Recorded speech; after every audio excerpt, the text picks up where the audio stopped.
क्या आपने कभी सोचा है कि हाथी का बच्चा हमेशा हाथी जैसा ही क्यों दिखाई देता है, या इंसान का बच्चा इंसान जैसा क्यों दिखाई देता है? तो इस विज्ञान को हम आनुवंशिकता या हेरिडिटी कहते हैं। और इसके अंदर हमें दो चीजें पढ़नी है, आनुवंशिकता और विविधता के बारे में। आनुवंशिकता यानी आनुवंशिक लक्षणों का एक पीढ़ी से दूसरी पीढ़ी में जाना, और विविधता यानी वो अंतर जो हमारे माता पिता या हमारे भाई बहनों और हमारे बीच होता है। आज हम पढ़ेंगे आनुवंशिकता एवं विविधता के सिद्धांत के बारे में, पढ़ेंगे वंशागत एवं विविधता के सिद्धांतों के बारे में। तो सबसे पहले हम जानेंगे कि वंशागति या आनुवंशिकता क्या होती है, और वंशागति जानने से पहले हम जानेंगे कि आनुवंशिक लक्षण क्या होते हैं। तो जैसा कि आप सभी जानते हैं कि हम सभी अपने माता पिता जैसे दिखाई देते हैं। हमारे अंदर जैसे हमारी हाइट, हमारी त्वचा का रंग, हमारी आंखों का रंग, बालों का रंग, ये सभी अक्सर हमारे माता पिता से मिलते जुलते हैं। तो ये सभी क्या है, आनुवंशिक लक्षण हैं जो एक पीढ़ी से दूसरी पीढ़ी में यानी माता पिता से बच्चों में जाते हैं, और इन्हीं को हम आनुवंशिक लक्षण कहते हैं।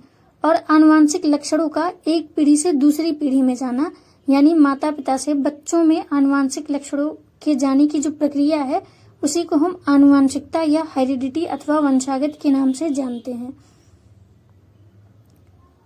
आनुवंशिक लक्षणों का एक पीढ़ी से दूसरी पीढ़ी में जाने की प्रक्रिया आनुवंशिकता कहलाती है, तथा आनुवंशिकता का अध्ययन विज्ञान की जिस शाखा में किया जाता है उसे हम आनुवंशिकी यानी जेनेटिक्स कहते हैं। तो आनुवंशिक लक्षणों का एक पीढ़ी से दूसरी पीढ़ी में जाना आनुवंशिकता कहलाता है, और आनुवंशिकता का अध्ययन जेनेटिक्स या आनुवंशिकी कहलाता है। बात करें वेरिएशन या विविधता क्या है, तो आनुवंशिक लक्षणों के बीच जो अंतर पाया जाता है, यानी कि जैसे हम अपने माता पिता जैसे बिल्कुल एग्जैक्ट नहीं दिखाई देते, यानी हम उनकी फोटोकॉपी नहीं है, हमारे अंदर असमानताएं हैं। तो माता पिता और संतानों के बीच जो अंतर पाया जाता है उसी को विविधता या वेरिएशन कहा जाता है। एक ही प्रजाति के विभिन्न सदस्यों अथवा एक ही माता पिता के विभिन्न संतानों के बीच पाए जाने वाले आनुवंशिक या शारीरिक लक्षणों के अंतर को विविधता या वेरिएशन कहते हैं। ग्रेगर जॉन मेंडल को आनुवंशिकी का जनक कहा जाता है, जिन्होंने सबसे पहले अपने प्रयोगों के आधार पर आनुवंशिकी से संबंधित नियम दिए थे। और आनुवंशिकी शब्द का प्रयोग सर्वप्रथम डब्ल्यू बेटसन ने 1906 में किया था। नेक्स्ट वीडियो में हम बात करें सर ग्रेगर जॉन मेंडल की, तो इनका जन्म सन 1822 ईस्वी में यूरोप के ऑस्ट्रेलिया नामक देश के ब्रून नामक शहर में एक किसान परिवार में हुआ था। बचपन में इनके पिता खेती का काम किया करते थे, और यहीं से ही ग्रेगर जॉन मेंडल को पेड़ पौधों से लगाव होना शुरू हुआ। इसके अलावा ये ब्रून शहर के एक गिरजाघर में पादरी का काम भी किया करते थे। इन्होंने गणित, सांख्यिकी और बॉटनी का अध्ययन भी विश्वविद्यालय में किया था। सन 1865 ईस्वी में इन्होंने अपने प्रयोगों के आधार पर कुछ नियम प्रस्तावित किए।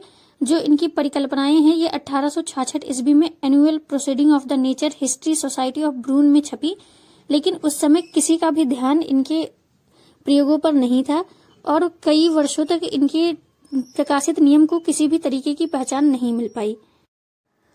सन 1884 ईस्वी में उनकी मृत्यु के कई वर्षों बाद 3 अलग अलग देशों के वैज्ञानिक, जर्मनी के कार्ल कोरेंस, हॉलैंड के ह्यूगो डी व्रीज और ऑस्ट्रेलिया के एरिक वॉन शोरमैक नामक वैज्ञानिकों ने सन 1900 में इन नियमों की पुनर्खोज की, और जिसके बाद ही पूरी दुनिया को मेंडल के इन नियमों के बारे में पता चला।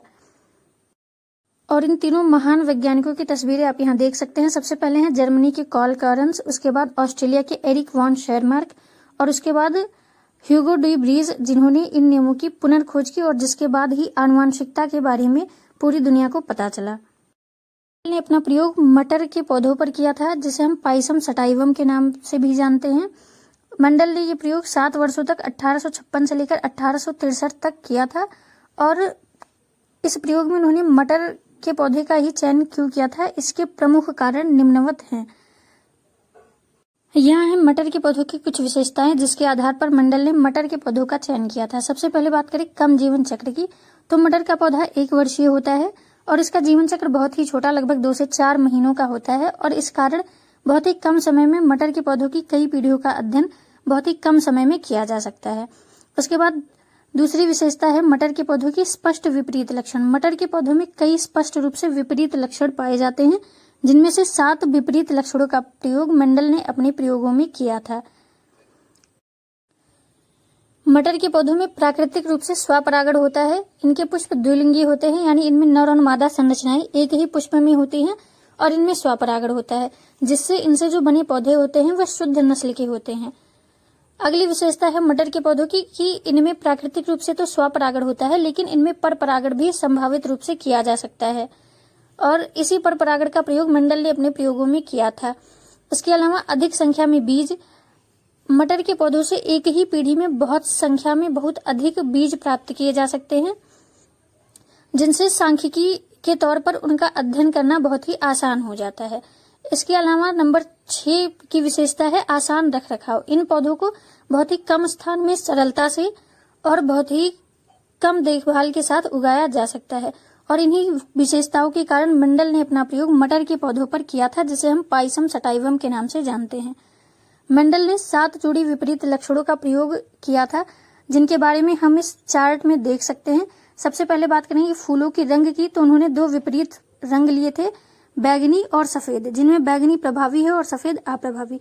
उसके बाद फूलों की स्थिति अक्षवर्ती और अंत्य, पौधों की लंबाई, लंबा पौधा और उसके विपरीत बौना पौधा, कच्ची फली का रंग यानी हरी मटर का रंग हरा और पीला, 2 विपरीत लक्षण। उसके बाद फली की आकृति, फूली हुई फली या फिर सिकुड़ी हुई, जो फली पूरी तरीके से स्वस्थ ना हो। बीजों की आकृति की बात करें तो गोल, और उसके विपरीत लक्षण में मुरझाए या झुर्रीदार बीज का प्रयोग इन्होंने किया था। बीज के रंग में हरा और पीला, ये 2 विपरीत लक्षण हैं जिनका प्रयोग मेंडल ने अपने प्रयोगों के लिए किया था। इसके बाद हम जानेंगे इस चैप्टर की सबसे महत्वपूर्ण आनुवांशिक शब्दावलियों के बारे में, जिनके बारे में जानने बिना हम इस चैप्टर का अध्ययन नहीं कर पाएंगे। सबसे पहले बात करेंगे कारक या फैक्टर क्या होते हैं। तो जीवों के लक्षण को नियंत्रित करने तथा एक पीढ़ी से दूसरी पीढ़ी में ले जाने वाली अदृश्य इकाई को कारक कहा गया था मेंडल जी के द्वारा। बाद में इसी को हमने जीन का नाम दे दिया, जिसे आज हम जीन के नाम से जानते हैं, उसे ग्रेगर जॉन मेंडल ने कारक यानी फैक्टर का नाम दिया था। इसके बाद हम जानेंगे युग्म विकल्पी या एलील क्या होते हैं।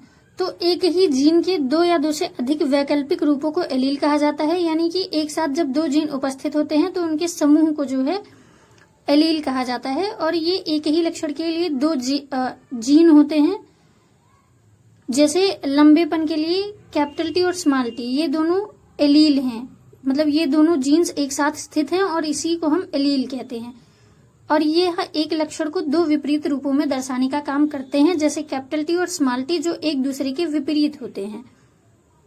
बात करें जीन की, तो जीन को आनुवांशिकता की भौतिक और कार्यात्मक इकाई कहा जाता है। यह डीएनए का एक भाग होता है जो किसी एक विशेष लक्षण को निर्धारित करने का काम करता है।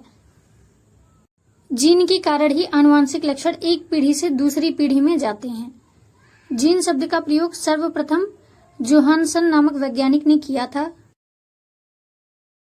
जीन के बाद आते हैं एलील। 2 या 2 से अधिक जीनों के वैकल्पिक रूप को हम एलील कहते हैं, और ये गुणसूत्रों पर एक ही स्थान पर स्थित होते हैं, जिसमें 2 जीन एक साथ होते हैं और इन्हें हम एलील के नाम से जानते हैं।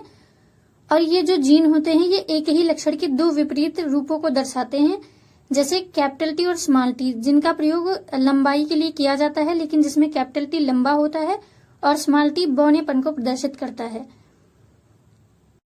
और जब किसी लक्षण को नियंत्रित करने वाले जो दोनों एलील होते हैं वो एक समान यानी एक जैसे होते हैं, तो उसे हम होमोजाइगस यानी समयुग्मजी कहते हैं।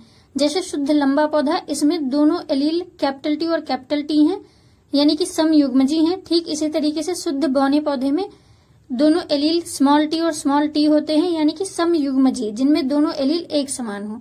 समयुग्मजी के बाद आता है विषम युग्मजी यानी हेट्रोजाइगस। जब किसी लक्षण को नियंत्रित करने वाले दोनों एलील भिन्न भिन्न होते हैं तो उसे विषम युग्मजी कहते हैं।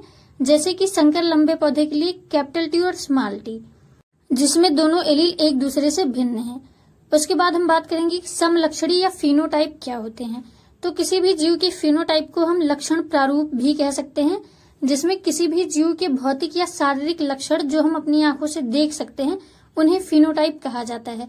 जैसे किसी पेड़ पौधे की लंबाई या किसी इंसान की त्वचा का रंग, ये सभी फिनोटाइप है, यानी वह लक्षण जो हम बाहर से देखकर जिनके बारे में जानकारी की जा सकती है, उन लक्षणों को हम फिनोटाइप कहते हैं। जैसे पौधे का बाहर से लंबा या बौना दिखना। उसके बाद आता है जीन प्रारूप या जीनोटाइप। तो किसी भी जीव की आनुवांशिक आंतरिक संगठन या उसकी जीनी संरचना जो उसके लक्षणों को तय करती है, उसे जीन प्रारूप कहते हैं। यानी जीन किसी भी जीव की आंतरिक संरचना होती है जिसका पता आप बाहर से देखकर नहीं लगा सकते हैं। जैसे अगर कोई पौधा लंबा है तो आप उसे देखकर ये जानकारी नहीं कर सकते हैं कि वो पौधा शुद्ध लंबा पौधा है या संकर लंबा पौधा है, यानी कि वो कैपिटल टी है या कैपिटल टी के साथ स्मॉल टी भी है। तो इस प्रकार जो जीनोटाइप है वो किसी भी जीव की आंतरिक संरचना होती है जिसका पता आप अपनी आंखों से देखकर नहीं लगा सकते हैं, जबकि फिनोटाइप लक्षण प्रारूप होते हैं जिन्हें आप देखकर उनके बारे में पता लगा सकते हैं। उसके बाद हम बात करेंगे प्रभावी लक्षण यानी डोमिनेंट ट्रेट की। तो प्रभावी लक्षण वह लक्षण होते हैं जो विषम युग्मजीय अवस्था में, यानी जब दो एलील एक दूसरे के विपरीत होते हैं, जैसे कैपिटल टी और स्मॉल टी, इस अवस्था में जो एलील स्वयं को प्रकट करता है उसे हम प्रभावी लक्षण कहते हैं। और ये लक्षण यफोन पीढ़ी में दिखाई देते हैं। और इसके विपरीत जो एलील अपनी स्थिति को प्रकट नहीं कर पाता है डोमिनेंट ट्रेट की वजह से, यानी प्रभावी लक्षण के साथ जो अप्रभावी लक्षण होता है जो स्वयं को प्रकट नहीं कर पाता है, उसे हम अप्रभावी लक्षण या रेसेसिव ट्रेट कहते हैं। और इसका पता एक संकरण यानी मोनो हाइब्रिड क्रॉस के द्वारा लगाया जाता है। आज इस वीडियो में हमने इस चैप्टर की पूरी इंट्रोडक्शन के बारे में बात की है। नेक्स्ट वीडियो में हम मोनो हाइब्रिड क्रॉस के बारे में